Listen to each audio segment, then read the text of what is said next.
On se retrouve à l'épisode 11 du challenge 1K tout 100K et aujourd'hui on a une bankroll de 3800 $.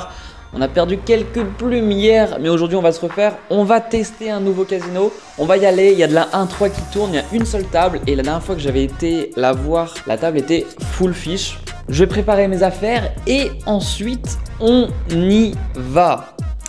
Here we go.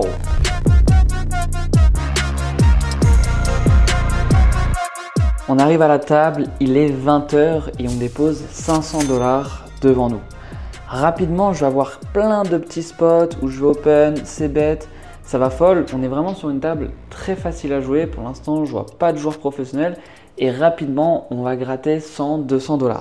Jusqu'à découvrir As-Roi off UTG. Je relance à 20 $. Il y a deux joueurs qui me call. Et on tombe sur un flop Dame 9-4 avec un tirage couleur. Le joueur en big blind check. Au vu de notre main, on va partir sur un bluff, mais pas dès le flop. On va plutôt partir dès la turn. Parce que quand on va check au flop, le joueur white jack va se caper quand il va check également.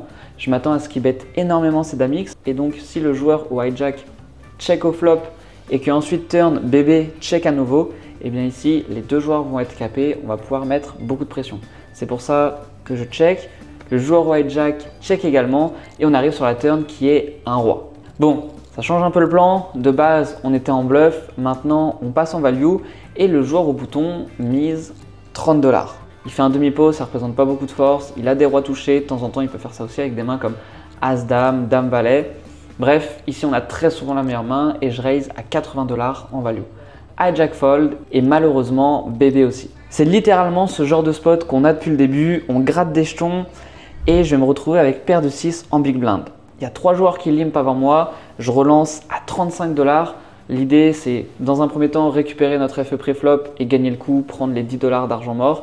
Et dans un second temps, se retrouver en heads up pour avoir une meilleure jouabilité. Après ça, il y a la joueuse UTG qui me colle et les deux autres folds. On se retrouve donc en heads up sur un flop valet 7-4 avec un tirage couleur. On se retrouve un peu dans le même scénario que le As-Roi juste avant. On va très souvent tourner notre main en bluff pour mettre un maximum de pression aux mains comme les 7X, paire de 8, paire de 9, paire de 10 et les low valet X. Donc je préfère check car quand elle va check back, ça signifie beaucoup des mains comme des low valet X qu'elle peut quand même check, également des low paires. Mais bref, tous ce genre de mains vont avoir énormément de mal à faire face à de la pression turn et river.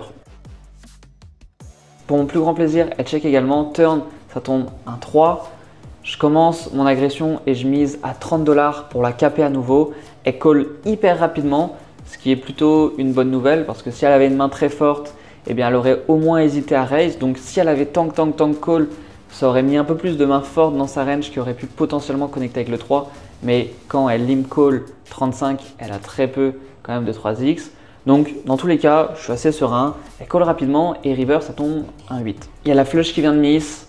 Elle a toujours des 7x. Elle peut avoir des mains comme 9 et 10, 9 et 8 qui avaient des gut shots. Pour ces raisons-là, j'ai envie de mettre une bonne pression et j'envoie 220 $ en bluff à nouveau. Ce qui est assez drôle, c'est qu'elle me dit en chinois « ton bluff il marche pas, je sais que tu as As-Roi ». Et là, quand elle me dit ça, je vous avoue que je suis pas très content parce que je m'attends à me faire call et pour autant, elle jette ses cartes.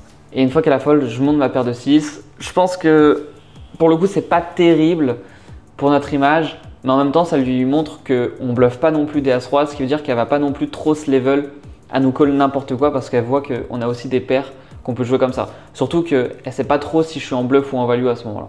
Quelques mains plus tard, je vais découvrir Roi-Dame suité UTG. Je relance à 20. Il y a un call, 2 calls et 3 calls. On arrive donc à 4 sur un flop valet 10-4 avec notre flush draw. S'il y a un As ou un 9 de cœur qui tombe, on fait straight flush, on est nutsé. Je vais prendre l'option de jouer en check raise. J'ai vu que ça se tape beaucoup, notamment le joueur en bébé qui a beaucoup du bet 1/2 into fold vs raise. Donc je suis content de le laisser mettre de l'argent au milieu. Dans tous les cas, ici on a un monster draw. On est très content de faire fold des mains comme Dame Valet qui vont miser, des mains comme des As-10 parce que mine de rien, c'est quand même des mains qui ont beaucoup d'équité contre nous. Donc c'est pour ces raisons-là que je préfère check pour check raise plutôt que bet. Je check. Le joueur white jack mise 40 $, le joueur en bébé call et donc ici on envoie une praline. Je relance à 180 $. Je préfère quand même voir fold que call Parce que quand on ne va pas toucher sur les turns, on va devoir check, ça va envoyer des parpaings, enfin bref. Je préfère vraiment prendre ma FE directement, je raise à 180 et le joueur hijack fold et le joueur en bébé. Dans tous les cas, si on est call, on a toujours énormément d'équité. La seule chose à retenir, c'est que je vais pas continuer à bluff parce que quand ça bet call, c'est des ranges très strong et je vois très peu de fold sur des briques. On est à 900 $ de stack sur cette session à ce moment-là, soit plus 400 $ de bénéfices. Ça se passe très bien, on grind tranquillement. Il n'y a pas de spot compliqué, on prend tous les spots de bluff qu'on a comme opportunité. Ça dit que je suis en bluff et pour autant ça continue de fold. C'est ce qu'on aime, c'est ça qu'on veut voir. Quelques mains plus tard, je vais découvrir paire de 10 en big blind. Il y a 3 limp et Jizo à 30 $. Je suis call par joueur UTG et le joueur au bouton. On arrive donc à 3 sur un flop 9-7-3 avec un tirage couleur. Et ici, on a une overpair. On est très bien. Encore une fois, au vu de la table active, je préfère passer dans un plan de check raise. De temps en temps, il va y avoir quelques brelans, mais il y a énormément de mains qui vont stab comme des 8x, 7x, paire de 6, paire de 5, paire de 4. Également des draws, des 2 over. Donc je suis content aussi de deny ces mains-là en check raise. C'est pour ces raisons-là que check. Sinon, je vais principalement avoir du bet quand on est sur des tables plutôt passives. Typiquement, les 1-1 que je jouais chez Mika, je vais plutôt prendre la line directement de bet parce que ça ne va pas assez miser de même. Et donc, on préfère deny l'équité directement. Pour ces raisons-là, je check. Le joueur UTG check et Bouton mise à 50 $. Bouton, c'est le même joueur qui juste avant, quelques mains plus tôt, a bet 30 $ quand j'ai raise sur le roi à la turn et qui avait fold également le même pattern, encore une fois un demi-pot. Pour ces raisons-là, il y a pas mal de 2 over, il y a des 8x, il y a des flush draw. Je suis content de mettre un maximum d'argent au milieu. Je relance à 120 $. Le joueur UTG fold et après quelques secondes, il décide de faire all-in. Je regarde le montant de son tapis, c'est aux alentours des 340 $. Dans tous les cas, il peut fast play des 8x, il peut avoir des 8 et 9, As-8, des draws, des open-ended, des gutshots. Enfin bref, il y a une tonne de mains qu'on domine. Je call et il me retourne paire de 7. Bon, c'était pas la meilleure main qu'on voulait voir dans ce pot à environ 700 balles, mais c'est pas grave.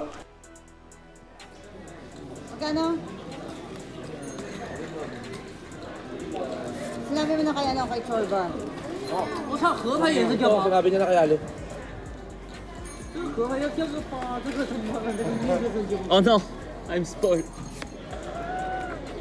Aïe. Enfin bref, on perd ce spot, c'est tous nos bénéfices quasiment de la soirée qui partent en un seul spot. On est à plus 100 $ et je vais découvrir paire d'euros au bouton. Il y a une straddle à 6, UTG limp, je relance à 35, la straddle call et le joueur qui a limp me re-raise à 100 $.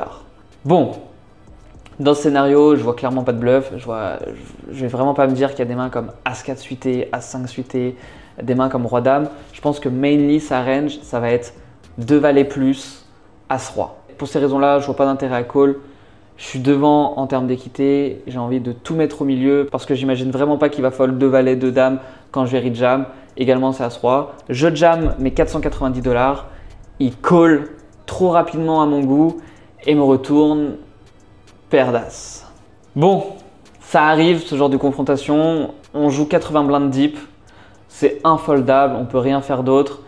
Si on était 300 blindes deep, là effectivement on va jamais re-jam, mais on va plutôt call parce que ça va jouer plutôt honnête. Mais là au vu des stack size, on est extrêmement short. On peut juste jam. Il n'y a pas de run twice, c'est seulement une fois et on peut bail des assurances. Et la dealeuse retourne un flop roi, valet, 6. Incroyable, on touche notre roi. Ça fait plaisir. Par contre, attention, attention, l'as n'est jamais très bien loin. Donc, on est quand même content. On chatte ce flop. Par contre, il reste encore 2 cartes. Juste, je lui demande à la croupière, s'il te plaît, dealeuse, ne me mets pas un as, s'il te plaît, s'il te plaît. Elle me demande, est-ce que tu veux assurer? Je dis non, pas du tout. Fa. Go, monte-moi la turn. Turn tombe un 4. Elle me redemande, est-ce que tu veux assurer? Je lui dis non, go. Et river tombe un 4 à nouveau. On gagne cette main, on repasse à peu près à 900 $ de stack. We are back in the business, ça fait plaisir. Et entre temps, il y a un nouveau spécimen qui va arriver à la table. Première main qu'il est arrivé, le pot faisait 40 $, j'ai pas pu record malheureusement. Et il fait all-in dès le flop, 1000 $ dans 40.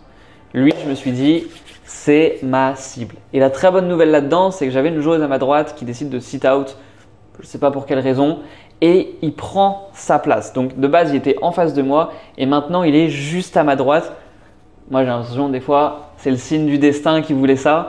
Incroyable, on est bien. Et je vais découvrir As de off au hijack. Il limp, je prends l'option de l'isoler. C'est un peu light, mais pour le coup, je voulais vraiment le jouer en heads up. J'ai pas envie de call, que ça fasse call. J'ai vraiment envie de le jouer que pour moi. Je relance à 30 $, il call et on se retrouve en heads up sur un flop As-Dame 2 avec un flush draw incroyable. On touche double paire contre lui, on est extrêmement bien. Et pour mon plus grand plaisir, il donk à 100 $, ce qui est un overbet massive. Quand il me donk 100 $ dans 60, j'imagine très peu de mains comme 9 et 7 off. Je pense vraiment pas qu'il va faire ce genre de play, donc ça représente quand même soit un draw, ça peut être des mains comme Roi-Valet, Valet 10, flush draw, As-X, Dame X. Je vois vraiment peu de trash. On pourrait call dans la mesure où on est sûr qu'il pourrait 3 barrels 9 et 7 par exemple, 9 et 7 off. Ce que j'imagine pas trop. Au vu de la séquence, je pense vraiment qu'il est plutôt sur une main strong.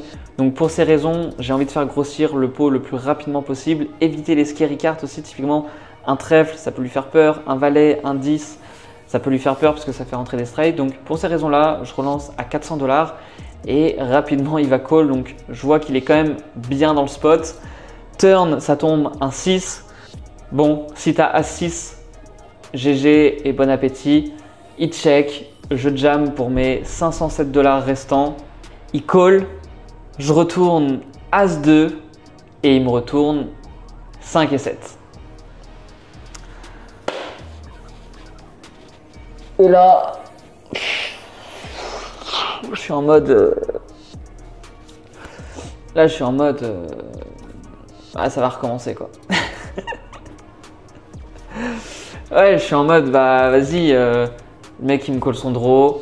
Les draws à Sihanoukville, ah, on sait qu'ici il a pas 20% mais il a 90% de chance. Donc je me dis bah vas-y, ça va recommencer. La game, je sais pas si elle est safe. Le profil il fait des trucs bizarres. Pour l'instant ça se passe bien pour lui, il gagne de l'argent. En fait il y a toujours ce truc en tête de est-ce que la game est scam. Alors on a gagné le 2 rois contre 2 as, donc normalement c'est pas trop censé être scam, enfin généralement on les passe pas ces confrontations quand c'est scam. Pour autant, dans ce scénario là, je suis pas sûr et donc au vu du challenge, perdre le pot à 2K, ça me pèterait les couilles. Je sais pas si la game elle est encore vraiment safe. Le mec fait des trucs bizarres et je me dis bah vas-y fuck, un truc qu'il faut jamais faire mais cette fois-ci je vais le faire. Je prends une assurance à 150 $. Ce qui veut dire que si ça passe, ce qui veut dire que je vais gagner environ 450 s'il touche sa flush, l'équivalent du stack de départ. Donc quoi qu'il arrive, on aura 500 $ devant nous à la fin du coup. Évidemment, prendre des assurances, c'est la pire des choses, c'est EV moins et on se fait défoncer à faire ça. Mais là, c'est juste le fait de, je sais pas si c'est scam, dans la mesure où je sais qu'à 100% la game est safe, je vais jamais le faire. Mais là, avec ça, je prends l'option prendre l'assurance. Il appelle la carte, il est en train de la checker, j'arrive pas à voir en plus avec l'angle de la caméra, c'est galère, c'est chaud. Et finalement, je vois une carte rouge. Il retourne un 6 de cœur si je dis pas de bêtises ou un 6 de diamond, je sais plus, mais bref, on gagne ce pot énorme, huge. Il y a deux bonnes nouvelles à ça, c'est la première, on est énorme sur la session, c'est qu'aujourd'hui en tout cas, la game est safe parce que pour passer un 2 rois contre 2 as et gagner ce spot, on est bien. À la suite de ça, on va jouer quelques petits pots contre le frérot. Il jam tout, j'ai essayé de prendre quelques plans. À chaque fois, il est all-in, tout le temps all-in. Il sait faire qu'une seule chose, il ne sait pas de checker, il fait que all-in. Et je vais perdre quelques plumes contre lui parce qu'à force de call 30, puis call 150 parce que ça l'ISO, etc. Eh bien, je vais me retrouver à 1500 $ de stack jusqu'à découvrir paire de 2. Je l'ISO à nouveau à 20 $ et je suis call 4 fois, dont le fish. On arrive sur un flop, dame 9, 2 avec un tirage couleur. C'est incroyable, on touche extrêmement bien contre lui. Il mise à hauteur de 40 $. Encore une fois, il y a énormément de draws, il a des dames X, il a des 9X, il a des flush draws, il y a des gut shots, des open-ended, il y a tout. Je raise à 300 $. Tout le monde fold sur la table et il complète. Turn, ça tombe un 9. On fait full, on est extrêmement bien débattu que par dame 9. À ce moment-là, j'espère qu'il a une dame. Je mise 200 $, il call rapidement. et river tombe un 10. Et ce qui est assez intéressant, c'est que il prend ses cartes et va pour fold. Vraiment, il a ses cartes sur la table. Il prend et va pour fold. Et il y a son pote juste derrière qui dit non. Et qui remet ses cartes et qui dit tu peux check, tu peux check, tu peux check. Qu'est-ce qu'on en pense? Qu'est-ce qu'on en pense? C'est ça la question, c'est qu'est-ce qu'on en pense? Bah là, je me retrouve dans le choix, je me dis mais avec un 9, il se dirait pas vas-y j'ai de main à jeter. Parce qu'il l'avait déjà fait de auto-fold comme ça, il arrive river, c'est pas encore à lui, il fold parce qu'il a pas touché entre guillemets. Donc moi ce que je me dis dans ma tête c'est putain ça rêve de fou un draw. Parce que c'est pas lui qui va pour jeter ses cartes puis qui les ramène. Il va pour jeter ses cartes et c'est son pote qui lui dit non non non tu peux check, tu peux check. En fait c'est ça qui me mindfuck parce que s'il va pour jeter ses cartes puis qu'à la fin qu'il les reprend, bah, je me dis bah ok, enfin il peut vouloir me bait pour que je check un peu plus, pour que je sais pas, ou créer quelque chose, ou que je bluffe, ou j'en sais rien. Mais là, c'est vraiment son pote derrière qui lui dit non, non, qui remet ses mains dessus et qui dit tu peux check, tu peux check. Et moi, du coup, in game, je me dis bah en fait, il a draw orienté. Si je jam, bah il va fold. Et du coup, je me dis bah en fait, j'ai juste envie de bet 100, de réouvrir le betting. Je pense même j'aurais pu bet un peu moins cher, bet 50, réouvrir le betting pour lui donner envie, en fait, de laisser son génie parler entre guillemets et prendre le spot de bluff. Bref, je bet 100 et il me snap call et retourne roi dame. Bon les gars, si je fais une réaction chaud, j'étais pas très bien dans les deux derniers spots. Je joue un pot à 1007 alors qu'à Vegas on a joué des pots à 10K et tout et j'étais en train de trembler, je me dis putain c'est 50% de la bankroll. Si on perd on est vraiment pas bien. Ah ouais, j'étais pas bien. Après là, j'ai contre 2-2, je vois un peu. Bref, on est à plus 1005. C'est pas déconnant. On est bien remonté. Session incroyable pour l'instant. On va voir si on va rester longtemps. Bref, les gars, on se retrouve. On continue la session. À la suite de ça, il va sit out. C'est sa meuf qui va jouer. Nous, on va jouer quelques petits pots qu'on va perdre. Et on va finir avec 1760 de stack, soit un bénéfice de 1260 $. Fin du jour 11. C'était une session incroyable. Vraiment, demain, je vais y retourner. En plus, ça faisait 3-4 jours que je me disais putain, faut que j'aille play la game, elle a l'air vraiment bien et tout. Incroyable, la table a été folle. Le mec, il a fait mais des trucs de fou. Il m'a mis dans des spots, j'étais pas bien. Premier degré, je tremblais. Je suis en train de me dire mais non, mais là, je sais pas pourquoi, je me suis dit bah voilà, ça recommence.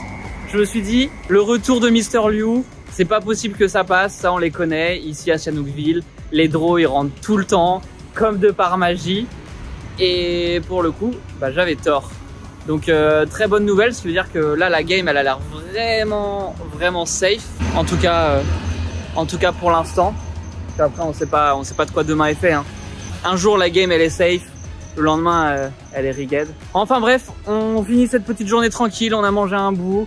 On se retrouve demain pour un nouveau jour, pour le jour 12. Le challenge avance très bien, on a passé la barre des 5K de bankroll. Bref les gars, on se retrouve très vite pour l'épisode 13. J'espère que vous kiffez cette aventure. See you there.